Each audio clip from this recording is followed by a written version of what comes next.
Hey everyone, welcome to the RLT podcast where we share some real life tools, tips and tricks to help you not only discover but also reach your ultimate goals. You permanently rethink a lot of the thoughts that you experienced the previous day, and it's just the way that we've been wired since the beginning of time, right? So it's something that science has now proven, and the reason I'm telling you that is because if you just take a step today in the right direction of saying, just today, I'm not gonna think about it. Just today, I'm gonna try and forget about it. Just today, I'm not gonna beat myself up over it. Tomorrow's gonna be easier because you're dedicating less time to that thought. And that's the way that I got through a lot of my self-acceptance. I've actually had a couple of experiences in my life, and I still find self-worth and self-acceptance issues from now and then. But every now and then, I'll be presented with a very, very difficult situation. And I used to kind of try and buck away or steer clear from it. And it was all about imposter syndrome. It was about me thinking that I don't belong, or I'm not worthy, or I might stuff it up, etc. Yeah.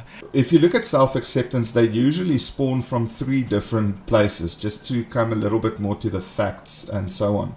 And it's got to do with either blame, so you're blaming someone, or you're blaming yourself, and you can't let go of it, and it's biting and it's cringing and it's gnawing at you. The second thing is doubt. So this is, like I said, maybe if you can't get past that one very embarrassing moment in your life or bad experience. And then lastly, it comes down to shame.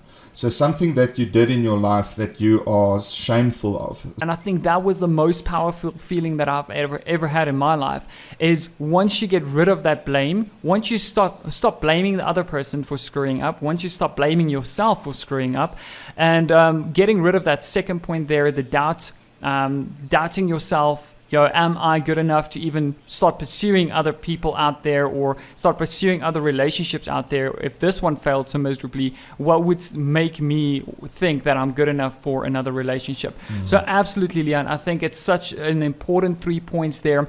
And then getting rid of that shame lastly is the most rewarding of it all, and getting that self-acceptance and saying, you know what, I'm not perfect. And yes, I screwed up in the last relationship, and yes, maybe she screwed up as well, but it is what it is. I need to move on from here. I need to accept myself for who I am. And that is just such a liberating feeling, getting out of it and going forward as well. So for some reason, human beings are wired and programmed in such a way that we are very quick to see our fault and mistake, but we don't really ever give ourselves kudos for what we're good at.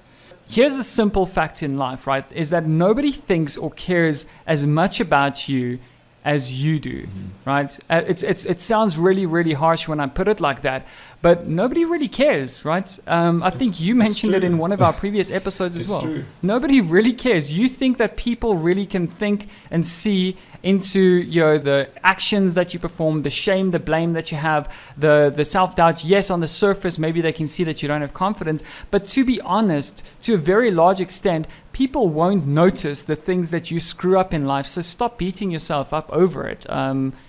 By the way, we're giving away a free 5-step personal budget template that will help you take control of your financial goals. So just head over to rltstudios.com, sign up for our newsletter, and we will get that right over to you. So head over to rltstudios.com, and we will see you in the next episode. Until then, cheers.